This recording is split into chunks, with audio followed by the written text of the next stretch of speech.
Hey guys, I'm Cristo here. Wizard. And Derpy. Yes, Derpy's back. Woo! Obviously, we're in the same clothes from our previous video, so you know what's going on here. As far as you know. What are you talking about? We don't take showers. Let me just unzip myself here. So, today we are doing the review for the highly anticipated Child of Light. Bringing it from...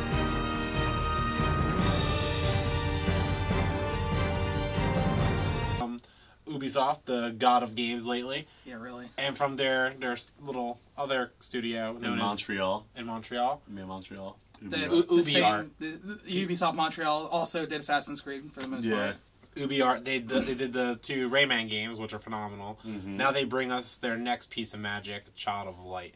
A 2D platformer RPG turn-based? Turn-based. Kind of turn-based. It's turn-based 2D RPG. Yeah. Like the battle system itself is probably like reminiscent of like a 2D like mid-level Final Fantasy turn-based games. RPG. Yeah. Like Final Fantasy VII, I would say. Kinda, yeah. Platformer. Because it has the wait time and the cast time. It has like a little bar that shows you how long you have to wait. Yeah. So, to get this game started, we're going to actually do something new here. Derpy here played the game a little bit on his own time a few days ago. So he's going to give you guys his first impressions. So you're going to get the, I just got this game, I just played it, how did it make me feel? Yeah.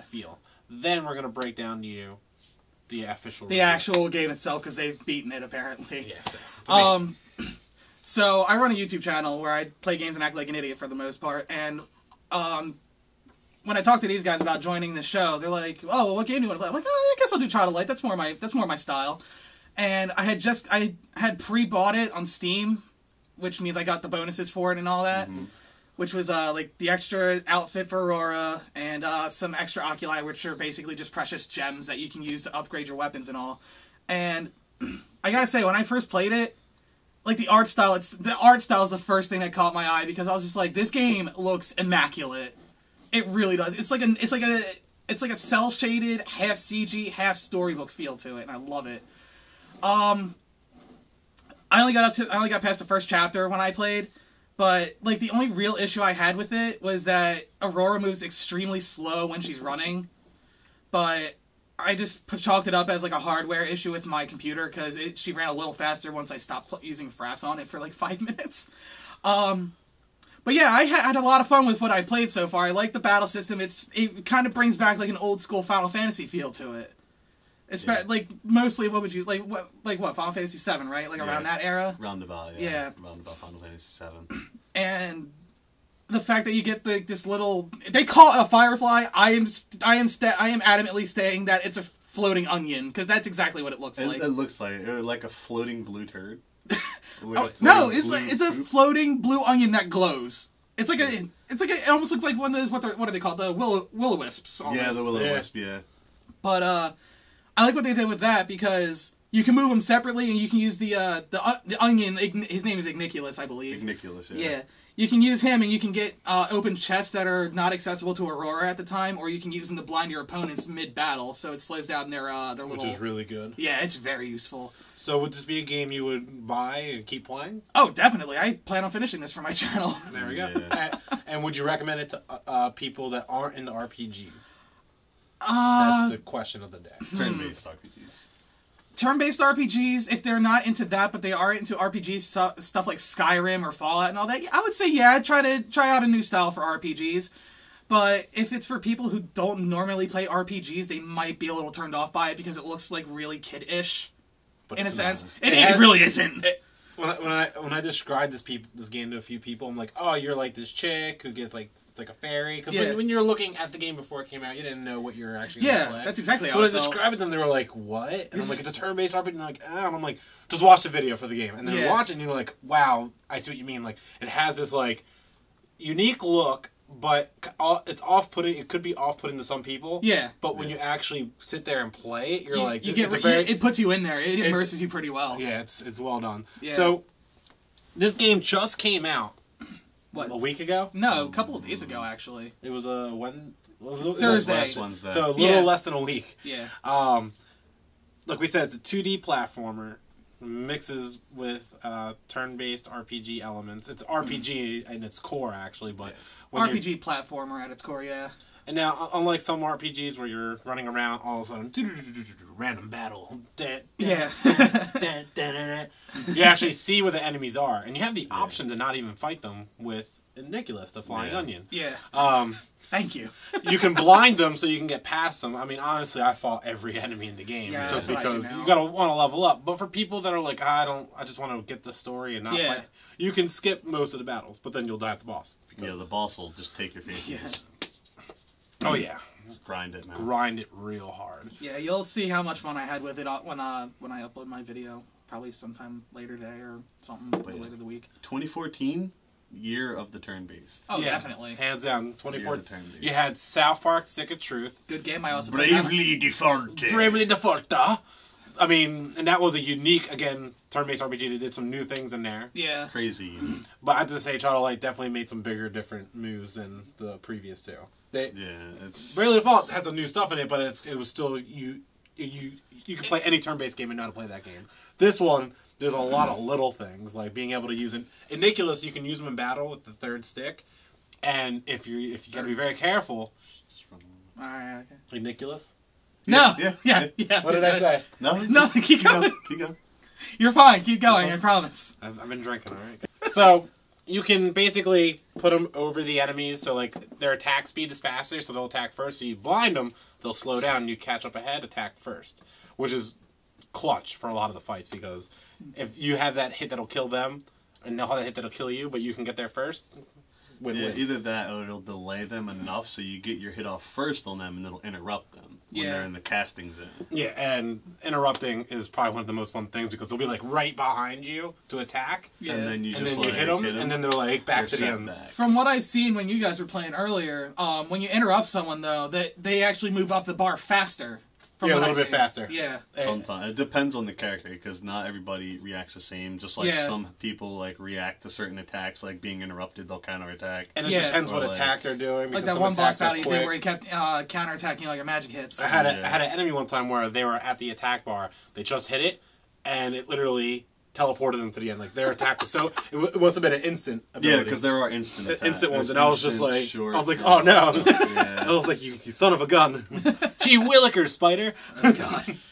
So I mean, the battle system, if you want to master it, there is a lot to it. It's very simple, but you got to pay attention to a lot of little things. Yeah, definitely. Plus, they leave you if you're playing on normal. There's these little flowers that you highlight over them, and they'll give you health. They'll fill up your magic points gauge, the magic point, your Igniculous glow bar, your Firefly ability will load back up, and your fire onion, fire onion. Oh god! So it'll load that back up, and then you're good. Just like it was usually 2 boss battles. Usually have 3 of those, and then I ran out of potions. I need to get a little bit of health. Or I need some magic. But if you're playing on hard, that's me. And me now, my second playthrough, I'm on New Game Plus, which the game has, which is awesome. Any game with New Game Plus, thumbs up. You're still bad. There's on hard, you can still see those trees, you can still get Firefly juice, but you can't get health or magic back. Yeah. So that's that. Now Denzel's going to take you guys in and discuss the art style and music. Denzel, please Beethoven us. Yeah, I forget the actress' name, but the narrator is actually a famous actor from Canada, Montreal. Since it's UB art is based in Montreal. It's a watercolor-based style.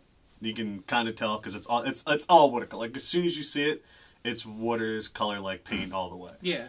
But the game, me personally, I think the game is flawless at heart. But there are some things with it because once you get into battle, there's 2 when the enemy has 3, which is not a big deal. But there is also the only way you can heal outside of, the Firefly, which does regenerate. It's a little pain in the butt because at a certain point, he only does a little bit. Where I'm at a higher level. He does about 11 or 12. So once you get to that point, you're fine. But it's going to be a little difficult. It also makes it hard to heal with the Firefly. If you want to heal somebody else in your party, when you can only heal Aurora. If you run out of potions. Outside of battle, so you got to use your potions. Yeah. But if you don't have potions, then you're kind of beat. And then you have to really think about your battle plan too, because you can't. There's no way to preset your party to who you want in battle. You just have to go into battle who you had last on the field. So if you had Aurora and Rubella who is I think one of the first people you get, then Rubella's and Rora's are going to be there. But if you substitute one of them out, then it's going to be Rubella and blank instead of like who you started with during that battle. So it's a little. And it's good that you can switch out the main character, which you thought most people think that's the main character. You're gonna switch them out, but you can. Yeah, I mean, most games only do that. Yeah, it's not all about the main character. Yeah, it's good that they did that. Yeah, but, especially only having 2 characters on the field. Okay, so you can only have 2. I thought that was just like Your something. third is Nicholas. I figured. Yeah, it's. And but he does give you that X factor though. Yeah, he's he that support guy. Yeah, he's that support. He's that extra support that you need. But the game would be easy with 3 people and him, to be honest. Yeah, because I mean, you can get overrun really fast because of the 3 people. But like I said, it's all about strategy with that game because you can 100%, and then not only to mention the fact that they have turn-based 2D platformer RPG. Yes. You want to add some more titles to that? Yeah, might as well. Gen. add some first person somehow. First person twin stick shooter. Yeah, actually, that would have been cool. No, wouldn't have. Be like Waze or Geometry Wars. Actually. Yeah. But I mean, the game at its heart is 100% like one of the best games I've played so far on my next gen console. I nominate it. I wish I could say, because it's an arcade game. Very rarely an arcade game goes the game of the year. Yeah. Journey, Walking Dead. So yes, I'm just saying, my vote's out there for that. But it's definitely arcade game of the year. I think 100% arcade game. Yeah, I don't think anyone can talk. There's a few arcade games coming out that I'm like, but I'm like, nah, I'm sorry, they're not going to touch. It's too artistic. The music is flawless. The gameplay is spot on. The battle system's new, and it's just, it's so good. It's a refresher. It makes me go, somebody out there is like, I want to take the genre, flip it on its head, but keep it rotating at the same time. I mean, the year of the Luigi's over. Now it's year of the RPG. Yeah, really. Year of the turn-based RPG, right? But yeah, FPSs are dead pretty much. Yeah. Like you're not gonna have the year of the FPS because I hope Wolfenstein. No. Well, no. Oh yeah, Wolfenstein. But yeah, I agree with you guys. It's probably one of the better games that I've played as of late. But since, for my channel, as of right now, I can only play PC games because I don't have a capture card for any of my consoles yet, which I'm hoping to get soon so I can start putting some good videos up.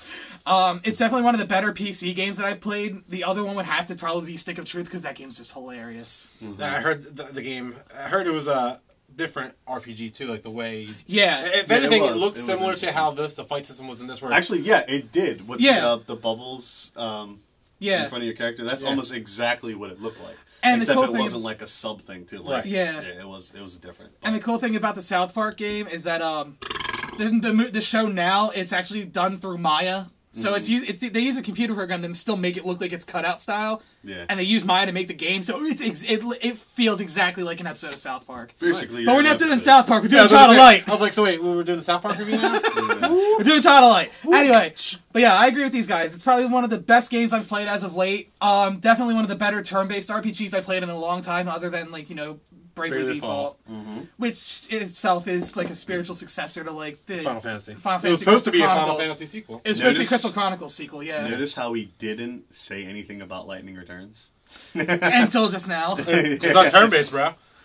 Lightning Returns was a hack and slash. It's just lightning, basically hack and slash kind of. But I agree with Wolfen over here. The music is really good, whichever one said it. I think it was both of you that said the music was amazing for the game. I think they should come out with like a $30 to $25 edition where it's like a physical hard bookcase, like some artwork, kind of with Bravely Default. Yeah, yes.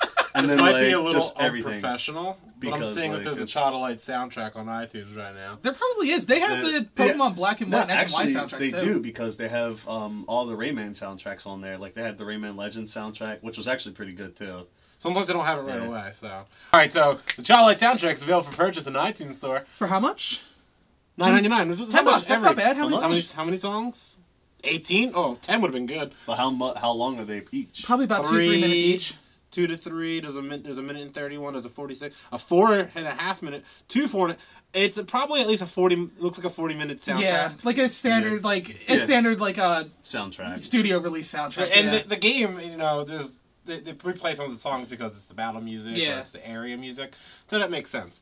Now this is the coolest part about the game. $14.99.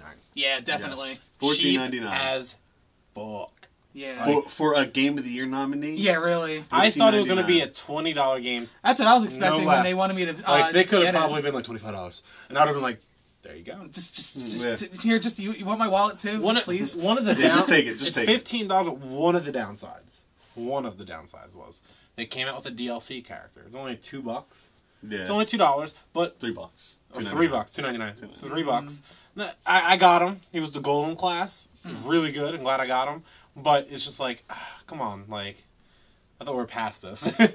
That should have been in the game. Like when I played the first playthrough with him in it, and it felt like I didn't buy that DLC. And god dang it. Anyway, you're talking about the golem. The golem, yes. Yes. So I've been spilling too. 40's out of glass, bad idea. Apparently malt liquor can't stay in a glass.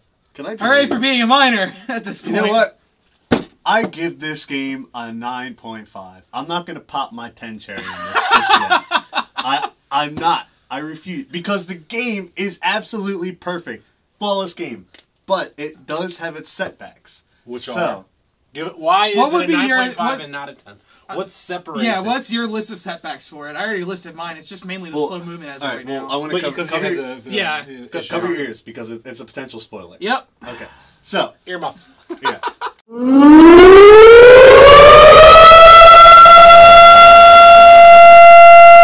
I had a battle plan at one point in this game. You get who is called Blank. I'm not going to say her name. But basically, she has an ability that really helps you out during battle. And at a certain point, she actually, they take her away, basically. And then I had to, readjust my plan from there until they give you another character, which is kind of like her, but it's not a complete replacement to fill her shoes, because she was actually really good. She did her job perfectly. Yeah. And I understand your harshness. That's why I give the game a 10, because I didn't use her as much as... You're good now. Yeah, I figured. I didn't use this character as much as he did, but for the story's sake, earmuffs. Just because. For the story, it was that perfect. It was perfect, but here's the thing. You gotta remember, this is an immersive RPG. You the player, felt the backstab. You did. You did. And very rarely a game does that. Yeah. And it's usually only weird RPGs that do it. and it's so weird because you almost wanted to cry for her because she's a child, and then that just happened. You're just like, but why?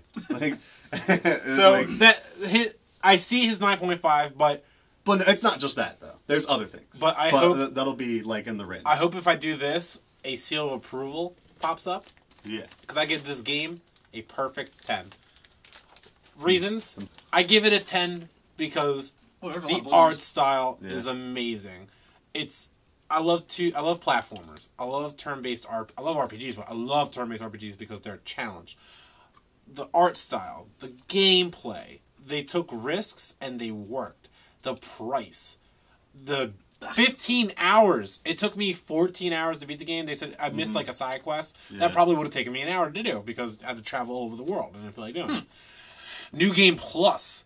It ups the ante. Everything you did in the game, all your stuff. Here's New Game Plus. Your level stays. All your skills that you put in there are there. All your upgrades are there. All your jewels that you created are there. So much stuff. So freaking much. Carries over to New Game Plus, and then it's like you played it on normal the first time. Do you want to up it up to hard as well, even though it's harder?